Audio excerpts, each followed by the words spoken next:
And now we started the recording, and now I'll share my screen. Um, so I'm going to actually start with not the summary, with the longer version, um, because it gives you, for at least for the introduction, it gives the whole description of what the day is about. Okay, so we'll start over here. The Shalah, one of the great commentaries of the Torah, he writes that the Torah portions relate to the time of year when they are read. Okay, so everything is by divine providence. If we're reading a certain Torah portion at this time of year, it must relate to that time of year. So even though normally you would say, I've had this question before asked a few weeks. Was it a few weeks ago? No, it was a couple of months ago. Why are we reading about Pesach? It's like even before Purim. It should be read around Pesach time. Well, the order of reading the Torah, the portions of the week, don't actually correlate to the holidays. On the holidays themselves, we have a special Torah reading that directly connects with the holiday. But generally speaking, when you read the Torah portions, we're reading them in order. Whenever that happens to be throughout the year. We start on Simchas Torah, and we finish the next Simchas Torah, and whenever it falls out, it falls out. But the Shalah writes something interesting. Since everything is divine providence, and the Rebbe spoke about this many, many times, the Rebbe would quote this teaching. Therefore, if we're reading a certain Torah portion at a certain time of the year, then there must be a connection. So in our case, Parshas Tzav, we have the second, this week's Torah portion, it's called Tzav. It shares a connection with Shabbos Hagadol, which is the name of this week's Shabbos, the Shabbos preceding Pesach, the great Shabbos. Since on many years it is read on the Shabbos. So we have the idea of the great Shabbos, which we'll see in a second, that's the quote over here. And then we have the Torah portion of the week, and there's going to be a connection, since very often this is when it's read. This connection will be understood by examining the Alter Rebbe's explanation in his Shulchan Aruch as to why this Shabbos is known as Shabbos Hagadol. In the Code of Jewish Law, the Alter Rebbe actually spells out exactly the reasoning for why this week is a special week. It's called the Great Shabbos, and he tells you the whole story. So here's the quote. The Shabbos that precedes Pesach is called Shabbos Hagadol, the Great Shabbos, because a great miracle occurred on that day. It's called the Great Shabbos because of the great miracle. What was the great miracle? The lamb to be offered for the Paschal sacrifice in Egypt was set aside on the 10th of Nisan. So God told the Jewish people that on the 10th of Nisan, you should set aside a lamb for the Paschal sacrifice. For 4 days, you should tie it to your bedpost. You should be looking at it, checking it to make sure there's no blemish on it. And then on the 14th of Nisan is when they're going to actually go and bring the sacrifice on the 14th of Nisan. That night, they're going to put the blood on their doorposts. And that night, the night of the 15th of Nisan, is when God, at midnight, God struck all the firstborns of Egypt for the last plague. And immediately after that, Pharaoh set them free. So the 10th of Nisan, when God told the Jewish people to take the lamb, that was on Shabbos. That was the Shabbos preceding Pesach. And when the Jews took the lambs for the Paschal sacrifice on that Shabbos, the firstborn of the nations of the world gathered around the Jews and asked them, why are you doing this? So the Jews answered, it is a Paschal sacrifice to Hashem, who will slay the firstborn of Egypt. We're doing this because very soon you're going to die. The firstborn of each family went to their parents and to Pharaoh to ask them to release the Jews. They already experienced 9 plagues. They were quite convinced and quite rightly worried about this 10th plague that they're being told about now in advance. So they told their parents and Pharaoh, there's only one choice. If you don't want us all to die, you got to let the Jews go. But they did not agree. So then the firstborn waged war against them and slew many of them. There was a civil war between the firstborn of Egypt against Pharaoh and his soldiers and the parents who sided with Pharaoh. You would think the parents would side with their kids, but no, they sided with Pharaoh. So it was the kids against the adults. You had the firstborns against Pharaoh and the parents. And there was a war, and each of them killed many of each other. This is alluded to by the verse, who struck Egypt with their firstborn. It doesn't say who struck the firstborn of Egypt. It says who struck Egypt with their firstborn. That means the firstborn struck Egypt. And that is an allusion to what happened on this day, that there was a civil war, and the firstborn did indeed strike Egypt.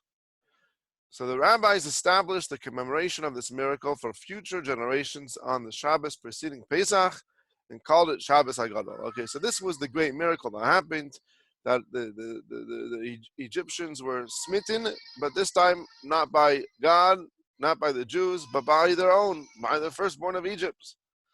And because of this miracle, that's why we commemorate it with the Shabbos preceding Pesach. Okay, now you're going to have a bunch of questions. I'm sure everyone's asking questions, but my suggestion would be first to see the questions the Rebbe has on this and see if that covers your questions. And if it doesn't, then we'll take more questions on this.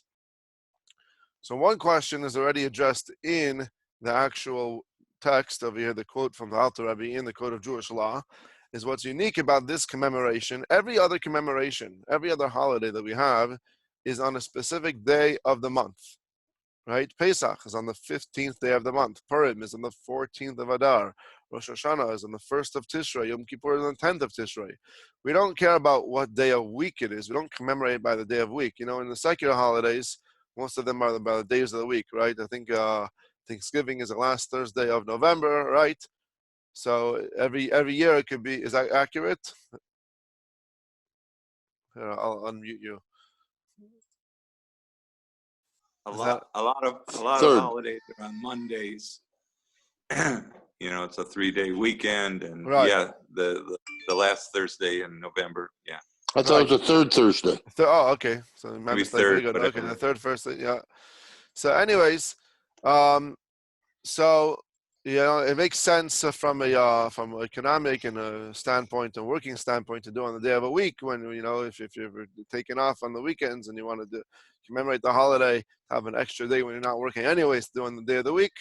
But the Jewish holidays are all on the day of the month, and that's why every holiday could fall on a different day of the week. The only holiday, the only commemoration that we have in the Torah that does not go by the day of the month, but rather the day of the week, is this commemoration over here. The Shabbos preceding Pesach, whether it's the day before Pesach or a few days before, it is always going to be called Shabbos Hagadol. We're going to commemorate this big miracle on the Shabbos preceding Pesach.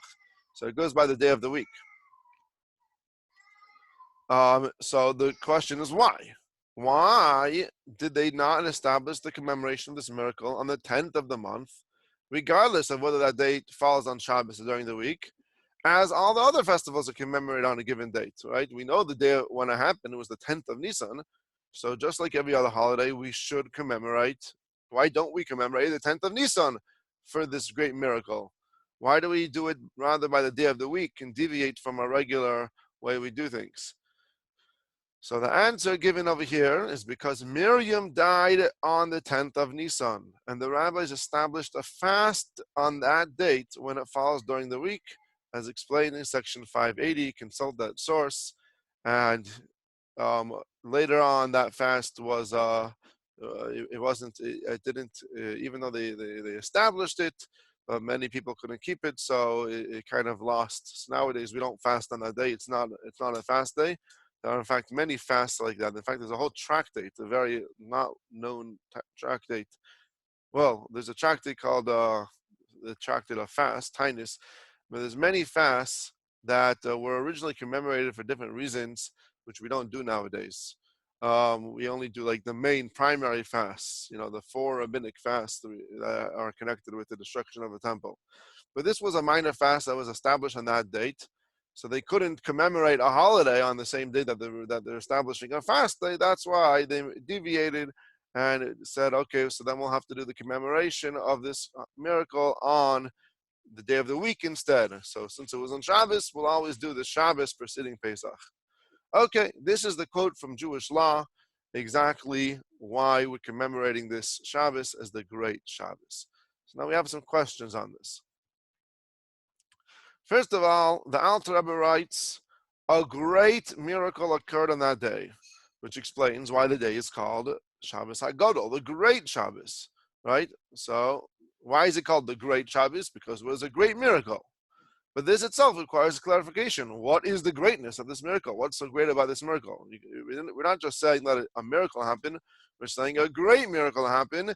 And that's the reason why we're even calling the name of the commemoration by this greatness. The great, we don't call Purim the great miracle of Purim. We don't call Pesach the great miracle of Pesach. We're calling this the great miracle, the great Shabbos, because of the great miracle. What is the greatness of the miracle? Even the benefit to the Jewish people did not involve any greatness, because even after many of the firstborn slew those who were opposed to releasing the Jews still could not leave Egypt by natural means until after the plague of the firstborn. So not only is it seemingly, don't we understand the greatness of it, but seemingly it's not great at all. Seemingly it doesn't even help the Jews. Every other miracle helps the Jews. This miracle that happened didn't even help the Jews. And not only was there no great benefit for the Jews, seemingly there was no benefit for the Jews at all. So not only wasn't there any great benefit, there was no benefit, because the Jews were still stuck in Egypt. They were in the same predicament after the Egyptians waged the civil war, just like before they waged the civil war. So what exactly is the miracle at all? That's question number one. Question number two. Question number two is regarding the second point of why we are celebrating it on the day of the week and not on the day of the month. Okay, it's understood why the fact established on the day of Miriam's death can defer the remembrance of the miracle of Shabbos Hagadol from the 10th of the month. So we do understand that. Now, we don't make a holiday, a commemoration on a fast day. We understand that if it's a fast day, we're going to move over the holiday. Even if we say that this day of remembrance, similar to the Exodus, which originally set for the day of the miracle, the 10th of Nisan, and later moved to Shabbos after Miriam's death, once the fast day was established. This is possible to be. You might even ask on this. Well, wait a second. What happened first? First, this miracle happened in Egypt that preceded Miriam's death. So Miriam's death should be the one pushed off, not the Shabbos. No. Well, we find this idea that even if a fast day is established later, it's able to be established on a commemorating day and push off that commemorating day to a different day. We find that concept. We find that similarly, the fast is mentioned in Megillah's Tainus. That's what I mentioned before, the tractate of fast. Even override the prohibition to fast on Rosh Chodesh when fasting is halachically prohibited. There's certain fasts there. Again, we don't do those fasts today, but there's certain fasts there that were established even on Rosh Chodesh, the first day of the month, when ordinarily it's actually forbidden to fast. And here they established an official fast, and that overrides this prohibition. And therefore, they could not commemorate Rosh Chodesh and celebrate Rosh Chodesh like usual because of the fast day. So you see this idea that the fast day is able to override a commemorating day. So that is not the question. Certainly, in this case, the remembrance of the miracle that Hashem struck Egypt with the firstborn, which is only a custom, it's not like Rosh Chodesh, which is an actual law, this is only a custom, should similarly be deferred. Okay, so it makes sense that we would push off the commemorating day for this great miracle because of the fast day.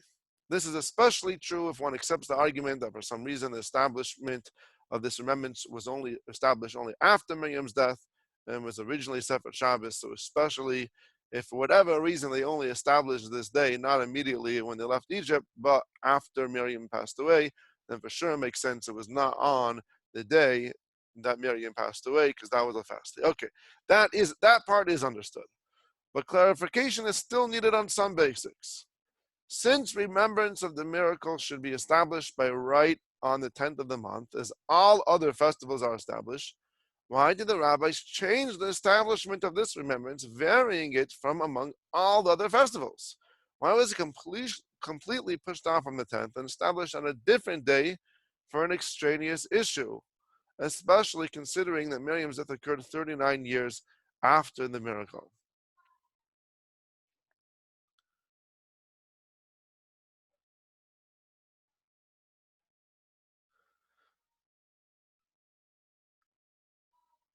So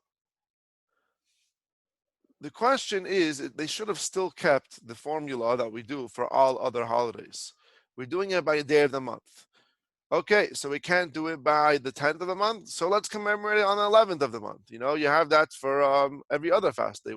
Let's say the fast day occurs on a certain day that you can't do it, so you're going to do it on the next day of the month, right?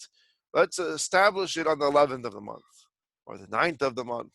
Let's establish it next to the 10th of the month. If we can't fast on the 10th of the month because we can't celebrate on the 10th of the month, let's celebrate on another day of the month. But why change to a whole different system of day of the week that we don't do at all for any other holiday?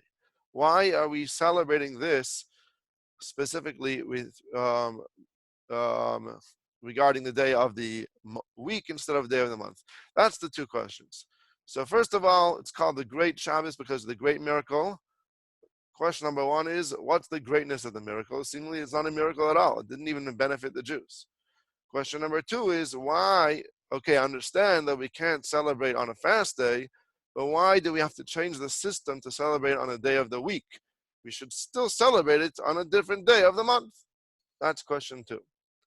Okay, so Moshe, you still have a question? Yeah, it was regarding the death of the firstborn. Did they just die? Did they just expire, or was there some sort of special way that they were killed by Hashem? Well, the angel of death came and killed them. It seems like they just dropped dead. So it's dropped dead. There's no particular suffering or any particular way that they did it. No, it doesn't say that there was any illness or anything. Okay. And it occurred at a precise moment of time at midnight, not a millisecond before, not a millisecond afterwards. So they had to die. It had the only way possible to just suddenly drop dead. Okay, very good. Thank you. Okay, so that's our questions for today. We'll stop here. We're on chapter 2. Okay, so I see we have, in the full version over here, we have 6 full chapters. So we might continue with the summary, which is a little bit shorter. Tomorrow, we'll see. But anyways, have a wonderful day. Let me unmute everyone and stop the recording.